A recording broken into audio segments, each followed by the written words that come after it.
All right, Dodger fans, welcome into the LA Sports Brotherhood. It's me, Ryan, here with my brother Matthew. The Dodgers just punched their ticket to the World Series. We're going to be going back to New York to play the Yankees.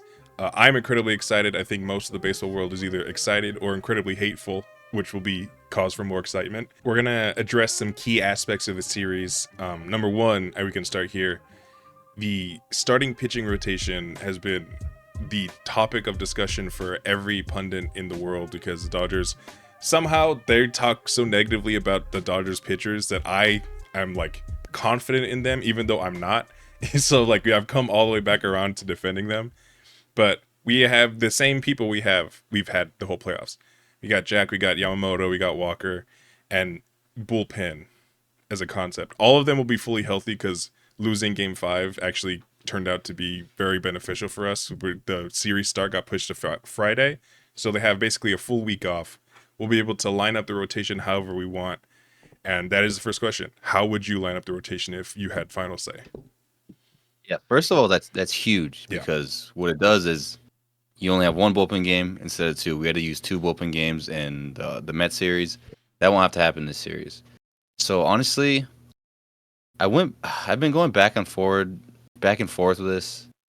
I think I would start Yamamoto game one, Flaherty game two, obviously, and then you got Bueller, and then the bullpen game, and then it'll go back around to Yama, Flaherty, and Bueller. So you only have one bullpen game.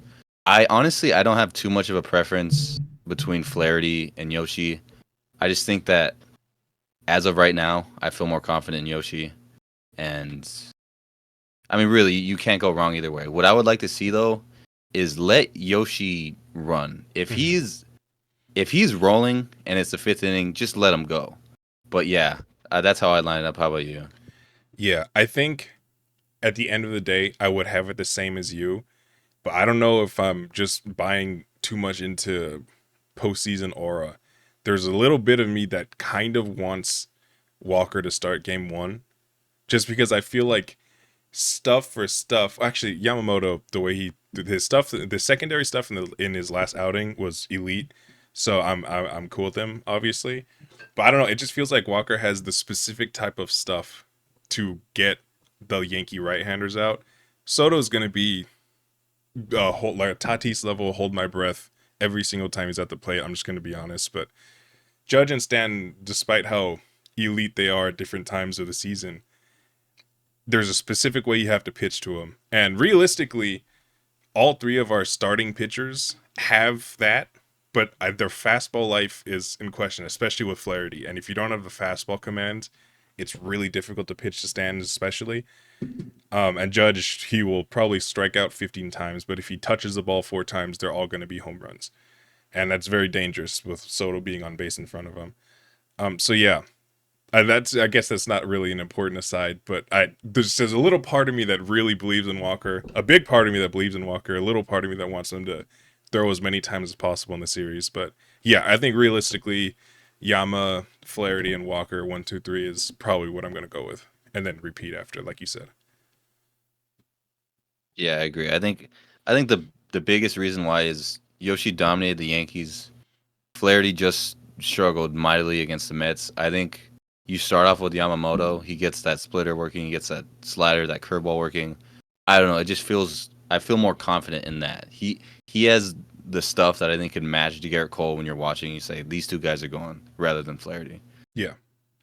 Also, one thing to consider with the order is that any one of these starters, it can just turn into a bullpen game. Like if we were trying to win Game Five with Flaherty, he would have been out in the second inning, and that would just be it. Would ended up being a bullpen game anyway with Honeywell, but it's like I think Walker being third in front of the official bullpen game is also probably best case because he can just do what he did against the Padres when they're like out of the game. Just like he can eat innings. He's just more dependable in that sense. So yeah, I think it's probably the best way to go. So going forward, I don't know why I phrase it like that. There are very few roster changes that are even possible with the healthy people we have. But one is that Miguel Rojas is very likely to be on the roster. So I guess the twofold question: one, would you put him on the roster if you had the choice? And two, based on the assumption that he will be on the roster, who are you taking off? Um, I think you just take off Kiermaier. Kiermaier wasn't on the NLDS Yeah. roster. I think you just keep it the same, to be honest. Okay. Honestly, I forgot about him because I liked him as a defensive replacement center, but I'm super comfortable with Tommy. So yeah, it's not that big of a. Okay. I'm gonna add a third part to that. Would you put Rojas in the lineup? Like, because that's what would Only you do it with the expectation that he will be in the lineup if he's on the roster? That's the best way to put it, I think. The only way I'd put him in the roster is if Chris Taylor was supposed to start. I would play him over Taylor, and that's it. I wouldn't play him over Lux if he's healthy. Wouldn't play him over Kike. And yeah, that's it. Only over Taylor, because Taylor got what 2 starts in the Met series. Yeah. I would have preferred it to be Miggy Rowe. Yeah. I think if Mingy's fine playing the Taylor role, I 100% agree. I would like him to be there. I just don't like. I think his presence is going to necessitate him being in the lineup more, which wasn't even a bad thing because in the when he was playing, he wasn't striking out every time. He had a couple hits in the series. Like, so he's not bad. He's just not like the replacement there was Kike, and now Kike is not coming out of the lineup for sure. So that means it would either be he's coming in for Lux or Freddie's not healthy enough to play, which he won't be healthy enough to be Freddie Freeman, but you hope he's not what he was against the Mets. This another untalked about factor, at least in the beginning of this press cycle, is yeah, Freddie's gonna have almost a full week of staying off his foot and like at least get to a place where the pain is more manageable. But yeah, if Mickey's a Chris Taylor type fill in, I'm super fine with that. Otherwise, I'm not, it's not the end of the world, but it's not the greatest. But I don't think they're gonna put him in over Kike, and I don't think he would honestly even put himself into the position to demand that. I think he's comfortable like just contributing to the team as he can. Yeah, I agree 100%. All right, so those are I think the two biggest things in terms of our um like on the Dodgers side specifically. So thinking about the Yankees, have you had a chance to like because we watched some of the games, but like have you really thought about it since it's become a reality? Yeah, I mean, I've thought about it a lot, and I don't want to talk too much, but I just think that this is going to come down to the high leverage arms against the big three and our offense. It's going to be an offense to offense thing, and it's not going to be the starting pitching. I know a lot of people think that. I think that all of these games are going to be somewhat close, and we have superstars, they have superstars. It's going to come down to can our high leverage guys, Trinan, Kopech, Banda, whoever, can we win those matchups against the big guys, Soto, Stanton, more than they win those matchups with their high leverage guys against our guys at the top. The biggest thing, what I just said, it's going to come down to that. The advantage we have there is they got to face Tommy Edman, they got to face Muncy, they got to face maybe a Hot Smith, they got to face Teoscar Hernandez. We don't have to worry about their bottom of the lineup. After Jazz or whatever, I think they got 4 guys. After that, we're short on starting pitching, but you know what, Brazier, you can get 3 outs against their bottom of the lineup. For them, they don't have that luxury to get our bottom lineup. So our deep lineup to me gives us the edge because firepower for firepower, it's pretty even. But we have high leverage arms for their guys, and they really can't take a break. We can take a break against their bottom lineup. They can't take a break. Specifically matchups, you mentioned this earlier. I like our guys against Judge and Stanton. I mean, Flaherty, slider curveball. Yeah. Yamamoto, slider curveball. Bueller, slider curveball. Trinan, one of the best sweepers in the game. Phillips, same thing. So I like our stuff to get those 2 guys. The big guy, you knew I was going to get here. The big question is Juan Soto. Maybe the best hitter in all of baseball. Like, and I know Judge and Shohei have better numbers because of their power and stuff. I'm talking about you could pick any pitcher in the game. The last guy they would probably face in at bat would be Juan Soto. Yeah. And so you got to face that guy without your best lefty in Vesia. That is the huge problem for the Dodgers. Yeah, it is interesting going with your last point. I'll address everything else. Um, I don't hate the Yankees at all. I know a lot of Dodger fans who grew up watching them, and just generally to hate the Yankees, which is perfectly valid. I 100% understand. I don't like them, but I think I'm gonna have a video coming out talking more about like the historical aspect. But legitimately, the 4 best players alive currently are in this series right now: Juan Soto, Aaron Judge, Mookie Betts, Shohei. Like, is the firepower is absolutely unreal. And I don't know. I'm just really excited to watch it. To your point about the bottom of the lineup, this will be my last one before we wrap up. Um, I agree. It is interesting. They have a lot of guys that like find moments where just like it kind of seeks them out, and they have this like this thing that MLB can repost 20 times. But realistically, very hurt Anthony Rizzo, Jason Dominguez, who is very talented but doesn't play, Trent Grisham's whatever, Alex Verdugo, Oswaldo Cabrera, Jazz Chisholm, and then the two catchers Trevino and Wells. I have their roster up. I'm just reading it down.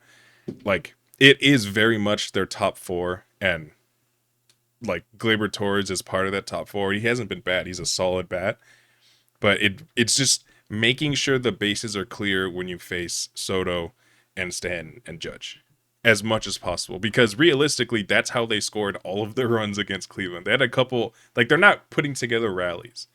And for the old heads that talk about not hitting home runs, that's the reason the New Yorkers in the World Series in the first place. Hitting home runs gives you runs without needing like five straight hits to bring some people in. So, as just no walks, the walks kill me so much. But I mean, we're getting, again, I don't want to overtalk. We're gonna get into specifics, but yeah, it's just we have to. Everyone knows the strength of their lineup is based on three guys, and I think that's the biggest advantage the Dodgers have. The bullpen I think is better, but the Dodgers lineup, if everyone is just fine, not even, you don't have to be elite. If everyone is just fine, they're nine deep, and it's like legitimate nine. So yeah, I'm super excited. Like this is the most obviously in the World Series, but I didn't even get to feel this in 2020 because I was so like puking nervous when because they were down 3-1 in the CS. This one I felt like the anticipation has just been building and building and building. I'm just so ready to go. Yeah, I mean, this is like I mentioned this to you earlier. This is the biggest series I've ever watched in any sport. You Yeah. know, it's freaking awesome. But I think I kind of touched on the lineups. I think the thing is, what I know, I don't think Dodger fans are scared, but you know, we're worried about the pitching and like they have this scary lineup.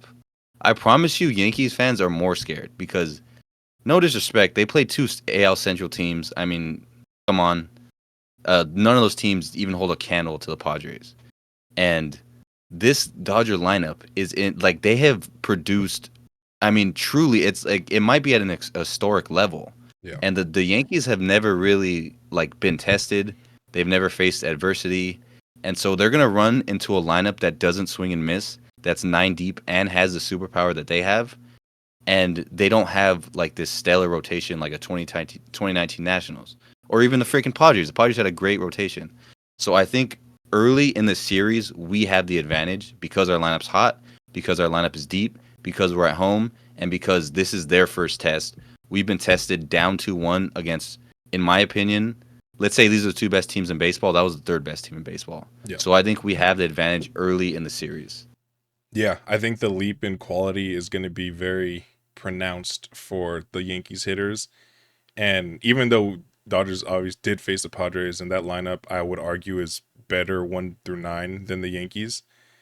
Going from no superstars, I love Lindor, but he's not an offensive weapon superstar against the Mets, to three legitimate ones, or like Soto and Stanton in terms of production, and then Judge just as Aaron Judge.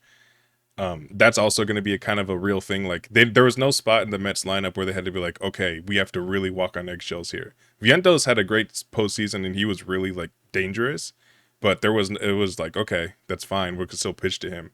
So yeah, it's going to be an interesting chess match. That's why postseason baseball is genuinely the best version of any sport, at least in America. To me, like it's truly incredible, and I can't wait to watch it. So yeah, thanks so much for watching. We'll be back with a lot more Dodger content. Obviously, it's the biggest time of the year, so thanks for staying tuned. See ya.